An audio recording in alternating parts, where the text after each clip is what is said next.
Glória a Deus. Abra comigo desta feita no Evangelho de Jesus Cristo, segundo escreveu-nos Lucas, no capítulo de número 9. Tome a palavra. Lucas, capítulo de número 9, a partir do versículo de número 57 ao 62, onde nós faremos leitura nessa manhã, te trazendo uma palavra. Deus ainda tem uma palavra para você nessa manhã. Diz-nos a palavra do Senhor em Lucas capítulo 9, versículo 57. Quando estavam andando pelo caminho, uma pessoa declarou a Jesus: eu te seguirei por onde quer que andares.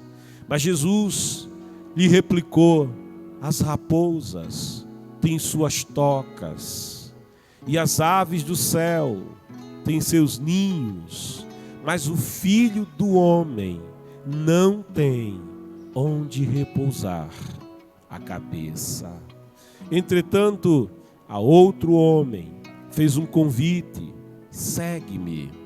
Ele, contudo, argumentou: Senhor, permita-me ir primeiramente sepultar meu pai. Todavia, insistiu Jesus: deixa os mortos sepultarem os seus mortos. Tu, porém, vai e proclama o reino de Deus.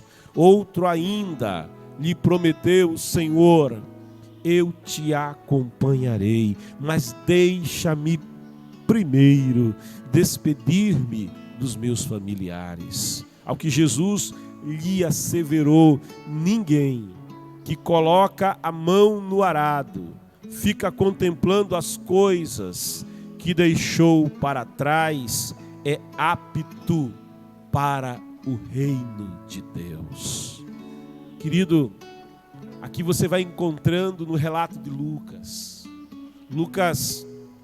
muito observador que era, ele se preocupa em falar de como as pessoas que tiveram oportunidade de andar com Jesus no caminho, como elas reagiram a essa oportunidade. E pelo menos ele vai nos relatando 3 casos, 3 tipos de pessoas, 3 reações diferentes a essa oportunidade de seguir e de andar com Jesus no caminho. Sabe, Jesus, Ele mesmo é o caminho. Ele disse em João 14,6, eu sou o caminho, eu sou a verdade, eu sou a vida. Ninguém vem ao Pai a não ser por mim. Jesus, na sua caminhada, quando Ele veio a esse mundo, como Ele disse, vim buscar, eu vim salvar aquilo que estava perdido.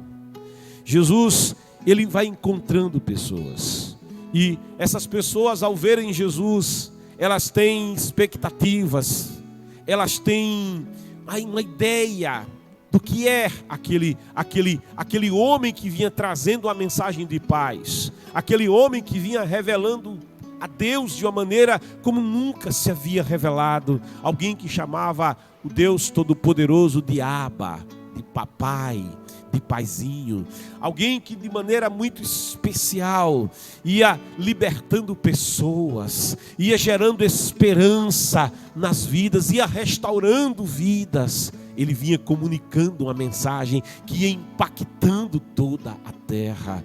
Mas, sabe, nessa caminhada, alguém que vê Jesus passar, faz a ele uma proposta, faz a ele uma declaração, e é uma grande declaração. Essa declaração também registrada no Evangelho Sinótico, em Mateus, no capítulo 18, no versículo 19 em diante. Essa pessoa chega para Jesus e Mateus revela que se tratava de um escriba. Se era um escriba, era um homem de letras, era um homem doutorado, era um homem que tinha conhecimento legal, que tinha conhecimento da Torá, da Taná, Tanaca, da lei, que tinha conhecimento do Talmud, que tinha conhecimento da tradição dos pais, que tinha conhecimento da palavra, da lei mosaica, dos ritos, das convenções que envolviam Israel. Era um homem esclarecido, um homem culto e um homem prestigiado naquela nação e naquele contexto cultural. Este escriba, e olha, raro era um escriba que se colocasse como esse se colocou, porque ele vendo Jesus, observando o ministério de Jesus, ele faz uma declaração tremenda quando ele diz: eu te seguirei por onde quer que andares. Que declaração tremenda, que declaração, que alguém pode pensar assim, mas que declaração, que coisa maravilhosa, é alguém olhar para Jesus, é alguém olhar para o caminho da vida e dizer: eu seguirei este caminho, aonde quer que este caminho me leve. Se me levar pelo deserto, eu seguirei firme neste caminho, não deixarei o caminho. Se me levar pelos mares da vida, em meio a tempestades, ainda que assolado pelos ventos em contrário, ainda que assolado pelas vagas e os vendavais da vida, ele diz: eu ainda assim seguirei o caminho. Se me levar pela guerra, se me levar pela batalha, se me levar pelos lugares difíceis e perigosos, ainda que eu ande pelo vale escuro, tenebroso da sombra da morte, ele diz: eu seguirei esse caminho, aonde quer que o caminho me levar. Ele está propondo, falando para Jesus, dizendo: eu seguirei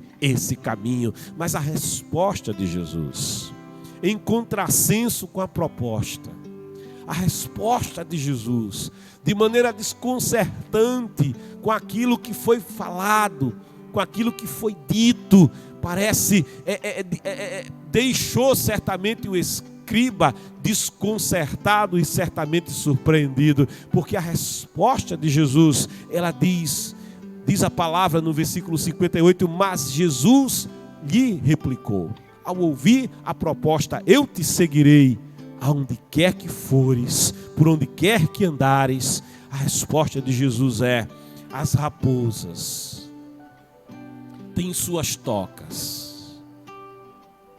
E Jesus continua dizendo: e as aves do céu têm ninhos, mas o Filho do Homem não tem.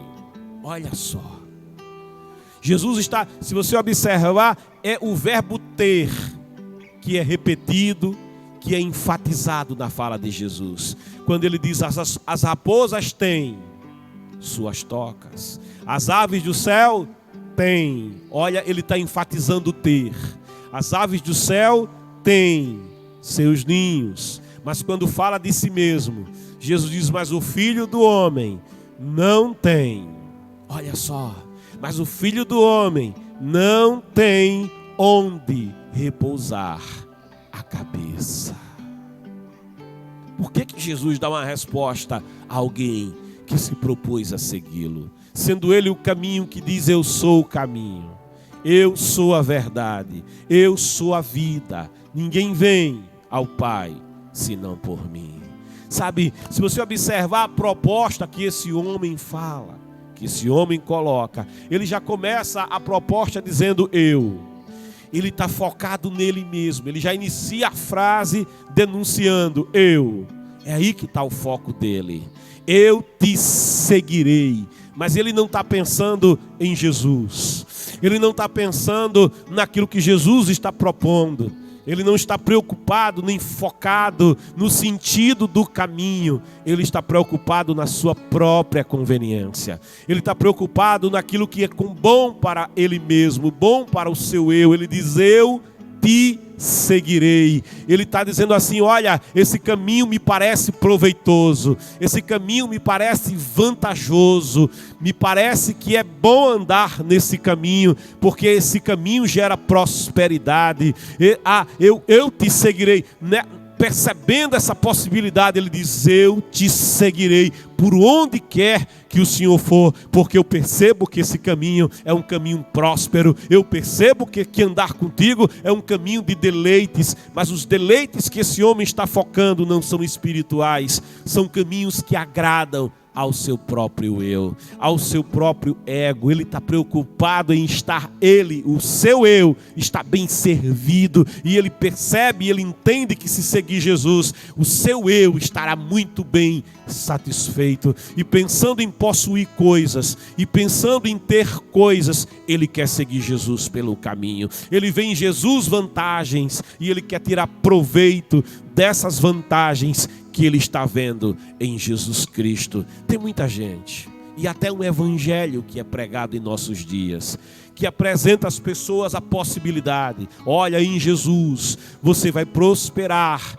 em Jesus você vai ter apartamento de cobertura, e as pessoas dão ênfase até a testemunhos que são propalados pela mídia, de pessoas que declaram: eu segui Jesus e hoje eu tenho meu apartamento de cobertura. E o grande foco desse evangelho é mostrar o ter, o possuir através de Jesus Cristo. Olha, eu passei a seguir Jesus Cristo e eu consegui ter uma empresa, hoje eu sou um empresário. Tem muita gente que quer apartamento de cobertura, não é? Tem muita gente que quer ser empresário, e empresário de sucesso, e empresário próspero, isso é bom. Tem muita gente que diz: eu passei a seguir Jesus Cristo e eu conquistei isto na vida, e eu sou uma pessoa hoje próspera. E tem muita gente querendo seguir Jesus Cristo, pensando em ter, pensando em possuir, como esse escriba está pensando também em si mesmo, pensando naquilo que é bom para ele mesmo. Ele diz: eu te seguirei, Senhor,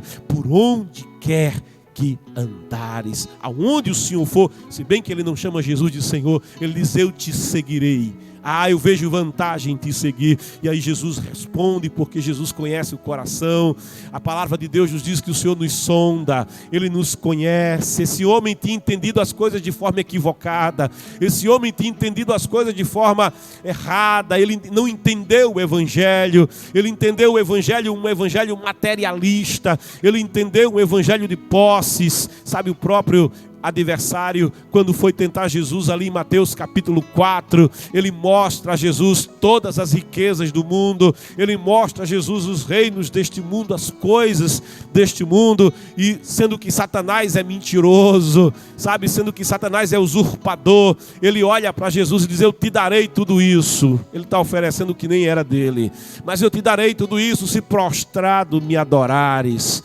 E Jesus diz: unicamente ao Senhor teu Deus adorarás, unicamente ao Senhor teu Deus servirás. Ensinando Jesus no Sermão do Monte, ele diz: olha, não te preocupas, não fique focado em ter coisas aqui na terra, em possuir coisas aqui na terra, porque onde estiver o teu tesouro, ali vai estar o teu coração. Aqui o tesouro da terra é corroído, a traça corrói, a inflação leva, a crise econômica destrói, o ladrão vem e rouba. Aí Jesus diz: olha, junta tesouro no céu, aonde a inflação não vai destruir, aonde a crise não vai atacar. Olha, porque ali, aonde estiver o teu tesouro, ali vai estar o teu coração no lugar certo. E é por isso que, enfocado no ter, Jesus diz para esse homem: as raposas.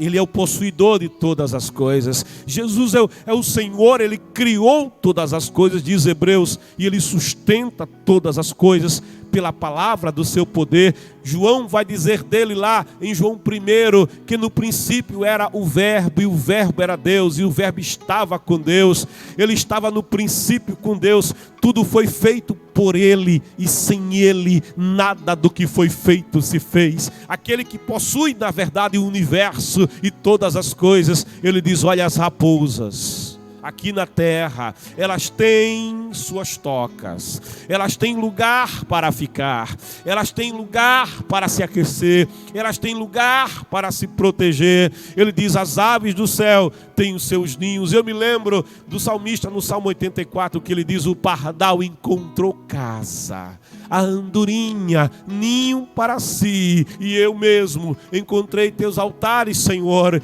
Deus meu e Rei meu. Jesus fala que aqui na terra a raposa tem a toca. Ele fala que aqui na terra até as aves do céu conseguem lugar para os seus ninhos, mas ele diz, mas o Filho do Homem aqui neste mundo, o Filho do Homem com relação a este mundo aqui, ele não tem onde repousar a cabeça. Sabe, quando ele nasceu lá em Belém, ele não nasceu em uma maternidade com um ambiente esterilizado, com um ambiente protegido, com um médico, com a parturiente lá muito bem tratada, com equipe para atender o seu nascimento. Não, ele nasceu em um lugar que nem era higiênico. Ele nasceu em uma manjedoura onde comiam os animais. Ele nasceu em um lugar que não era adequado, que não era propício para um parto de sucesso. Ele, quando nasce, ele não tem um lugar adequado para nascer, sendo ele o Senhor de todas as coisas,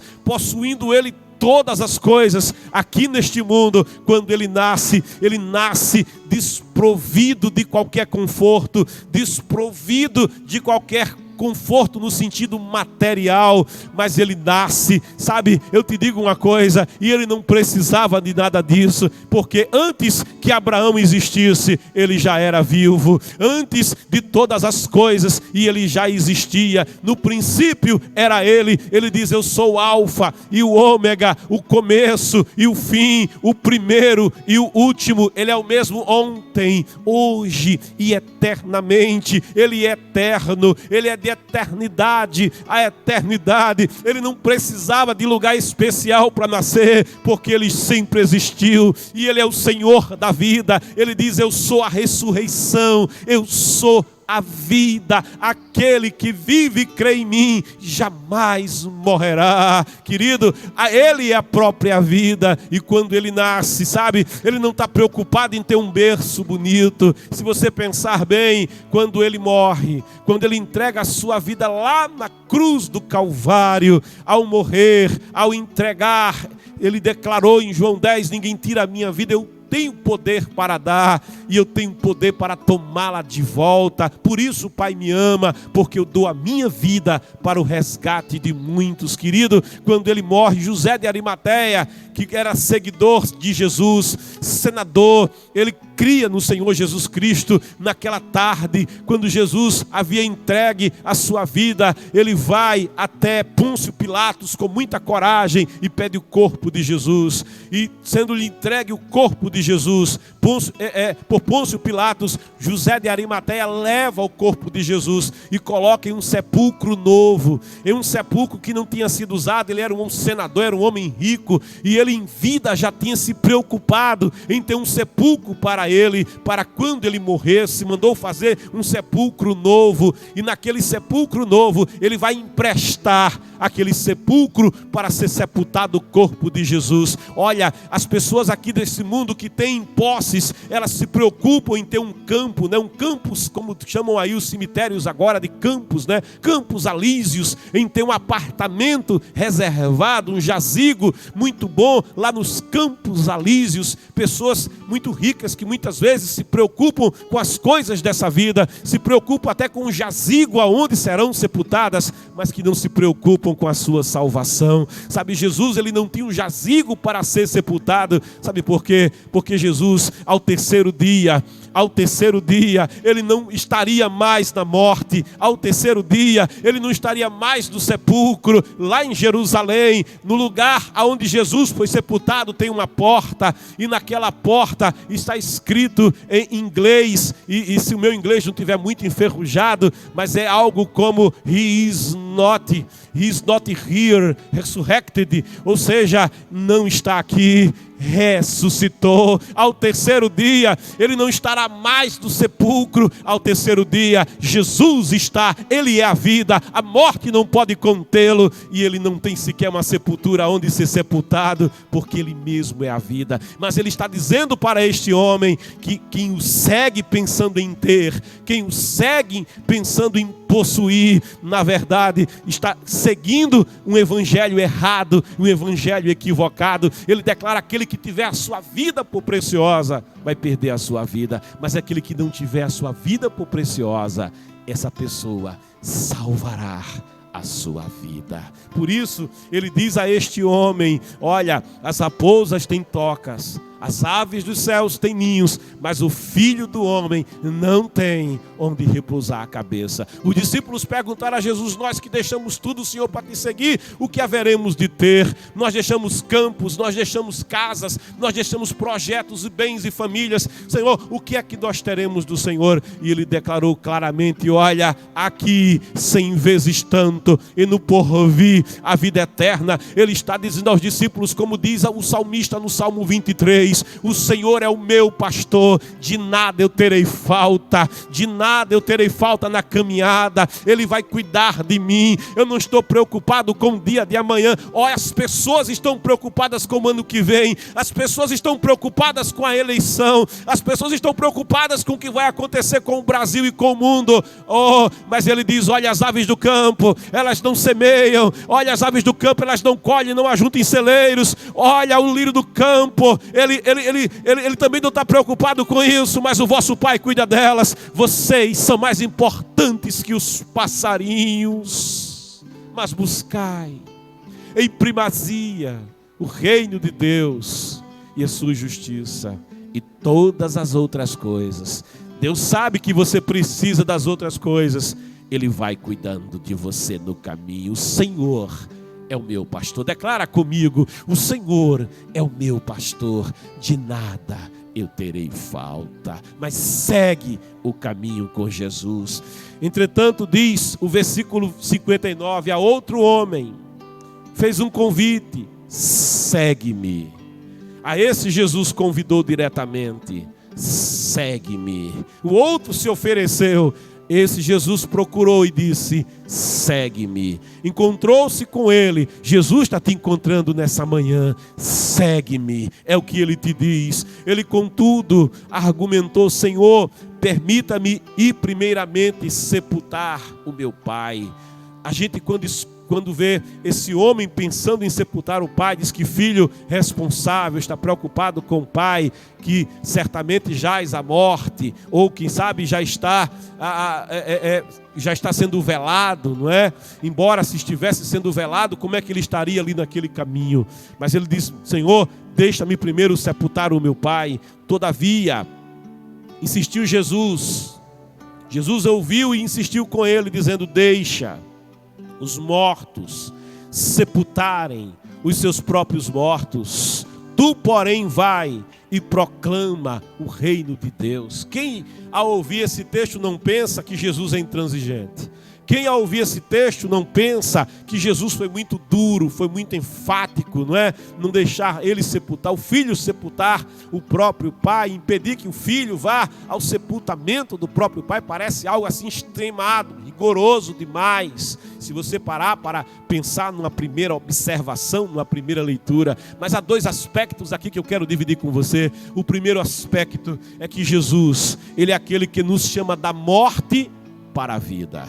Oh, aleluia! Ele nos tira da morte. A Bíblia diz que o salário do pecado é a morte, mas o dom gratuito de Deus é a vida eterna por Jesus Cristo, o nosso Senhor. Em Efésios capítulo 2, versículo 1, nos diz a palavra, e aqui eu abro com você a palavra, se você quiser acompanhar comigo, a palavra de Deus em Efésios, no capítulo de número 2, no versículo 1, diz: Ele vos concedeu a vida, estando vós mortos nas vossas transgressões e pecados. Sabe, Jesus não está chamando este homem para a morte, Jesus está chamando este homem para a vida. Eu vim para que tenham vida e a tenham em abundância. O Senhor da vida está convidando a um homem que, como pecador, está em delitos, está em pecados, está vivendo a verdadeira morte, a morte que separa o homem de Deus. O pecado, a morte é separação,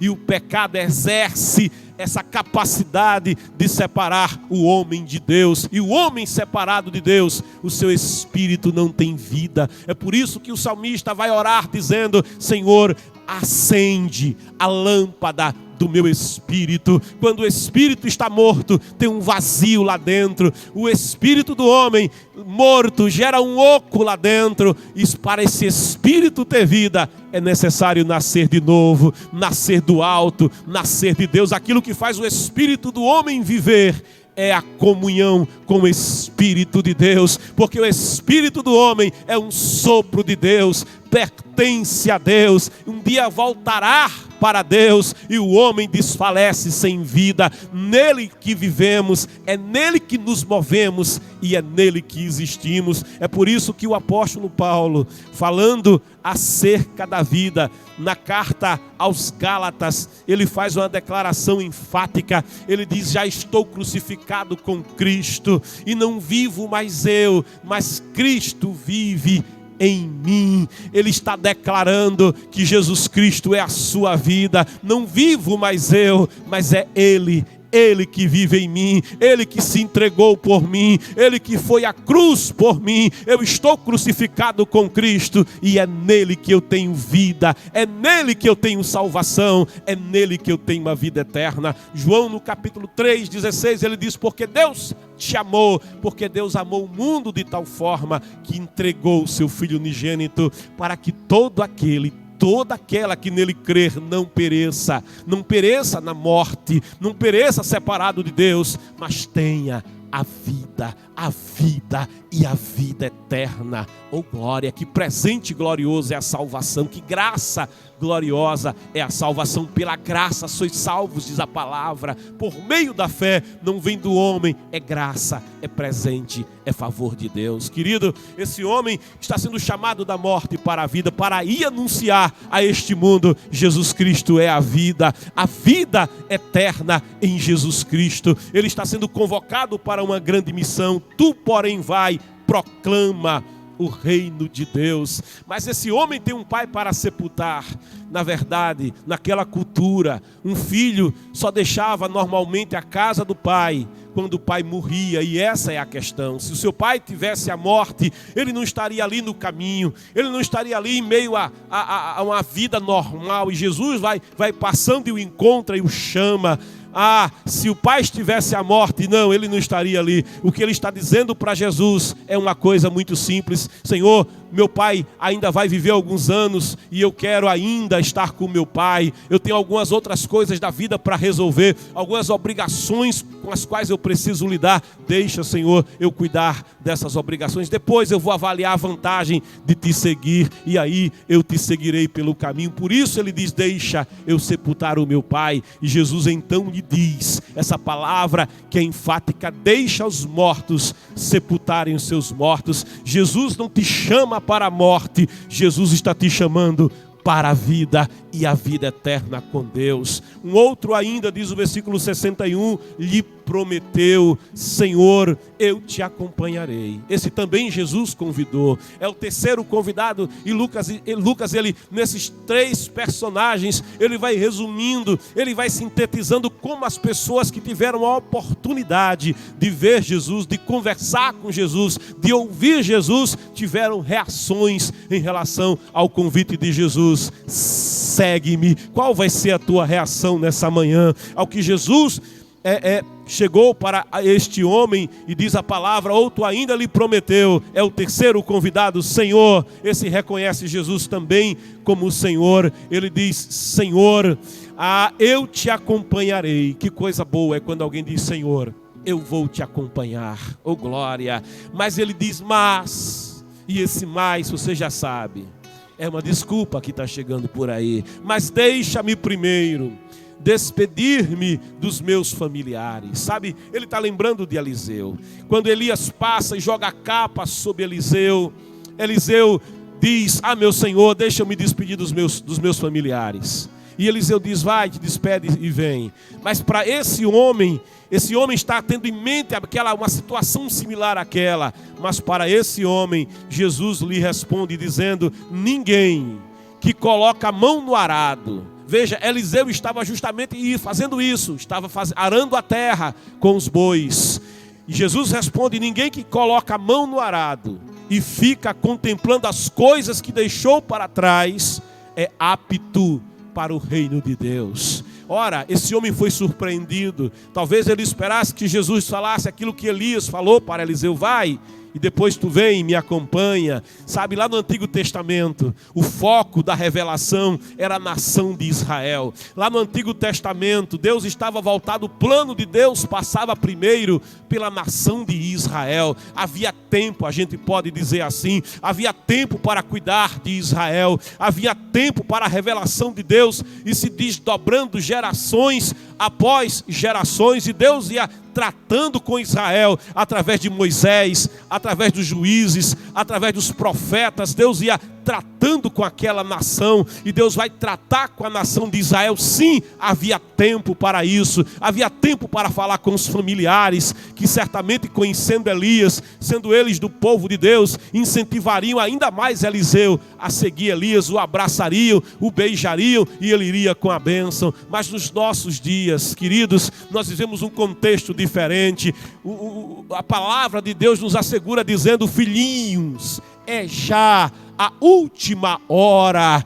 Filhinhos, é já a última hora, porque assim como o relâmpago sai do Oriente e vai até o Ocidente, assim será a vinda do Filho do Homem. Mas não abrir e fechar de olhos, e ele já veio. Não abrir e fechar de olhos, ele diz: eis que venho como ladrão. Vai ser muito rápido, não vai dar tempo de falar com a família, não vai dar tempo de pedir opinião ao papai e à mamãe. Ah, papai, eu quero ser crente, papai, eu quero servir o Senhor Jesus Cristo. E quem sabe esse pai, tendo uma religião, uma tradição religiosa, vai dizer: não, meu filho, não deixe a religião dos seus pais agora para seguir o Jesus dos crentes, para ser crente. Não, meu filho, você tem um futuro diferente. Não, meu filho, não siga esse caminho. Eu me lembro de alguém que entregou a vida para Jesus, e quando a família soube, foi aquele alvoroço, e no outro dia já tinha um parente na porta dele e diz: eu vim falar com você sobre o quê? Sobre essa história de ser crente,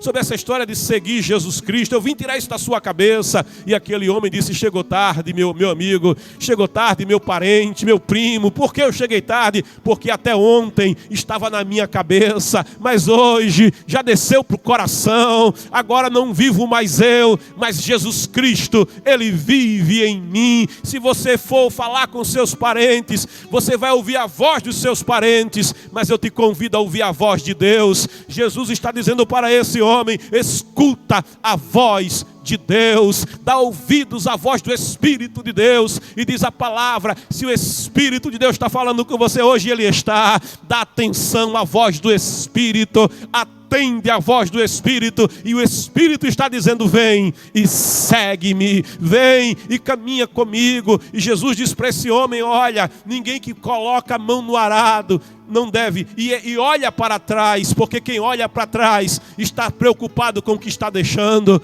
Quem olha para trás está preocupado com a vida antiga. A mulher de Ló, juntamente com Ló e suas filhas, tiveram a chance de escapar daquele cataclisma que houve em Sodoma e Gomorra, e sendo apressadamente tirados da cidade pelos enviados de Deus. E é dito para eles: saiam e não olhem para trás, fujam e não olhem para trás. Mas a Bíblia diz que o homem que junta coisas na terra, ele deixa o seu coração nessas coisas. E você sabe, aonde está o tesouro, também está o coração. A mulher de Ló sai de Sodoma e Gomorra, mas Sodoma e Gomorra não sai da mulher de Ló. Ló sai de Sodoma e Gomorra. As suas filhas também saem de Sodoma e Gomorra, mas a mulher de Ló, ela, ainda que o corpo saísse, o coração estava ficando para trás. E ela olha para trás, e quando olha para trás, ela fica para trás, porque quem olha para trás não tem como avançar. Quem olha para trás se perde, fica para trás. Quem pega o arado e vai levando o arado com a junta de bois, não pode olhar para trás, porque pode ter uma pedra de tropeço no caminho,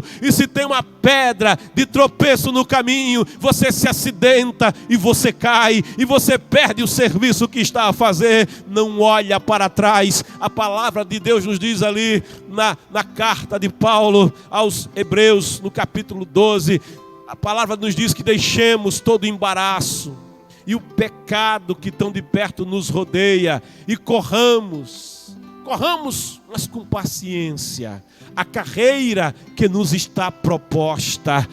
Essa carreira pede paciência, essa carreira pede consistência, essa carreira é a carreira do maratonista, não é do atleta de 100 metros que explode e tem que ir na frente, não. É a corrida que é feita ali em São Paulo todo ano, a São Silvestre, pede resistência, tem que ter resistência para suportar a carreira, precisa olhar para frente. Paulo diz: eu prossigo para o alvo da soberana vocação, olhando para Jesus, diz o texto, o autor e o consumador da nossa fé. Deixa o pecado, o embaraço, tudo aquilo que te impeça o avanço e vai olhando para Jesus. Não olha para a esquerda, não olha para a direita, não olha para trás, mas segue para o alvo da soberana vocação, porque um dia a trombeta vai tocar. Oh, e mesmo os que morreram em Cristo ressuscitarão primeiro. Depois nós, os que estivermos vivos, seremos arrebatados juntamente com os que morreram, e estaremos nos ares com o Senhor. E diz a palavra, e nós o veremos face a face. Oh glória, siga olhando para Jesus, porque brevemente você o verá, não mais com os olhos da fé, mas com os olhos, oh aleluia, do teu próprio corpo glorioso. Você verá o rosto mais lindo do mundo, você verá o olhar mais lindo do mundo, você contemplará o sorriso mais belo do mundo, você vai ouvir a voz mais maravilhosa que existe, dizendo para você: vinde a mim. Você que ouviu o convite, segue-me. Ele vai dizer: vinde a mim, bendito do meu Pai, vinde a mim, bendita do meu Pai, possuí por herança o reino que vos está preparado desde antes da fundação do mundo. E diz João no Apocalipse: e estaremos para sempre com o Senhor, e Ele enxugará dos seus olhos toda lágrima, e Ele os cobrirá com a sua sombra. E vi o novo céu e a nova terra, e a nova Jerusalém que descia, como noiva ataviada, nesta cidade maravilhosa, nessa cidade perfeita. Ali estaremos para sempre, para sempre. Vem, vem e segue-me, te chama o Senhor nessa manhã. Toma a tua decisão. Eu já passei do tempo, perdão Aline, meu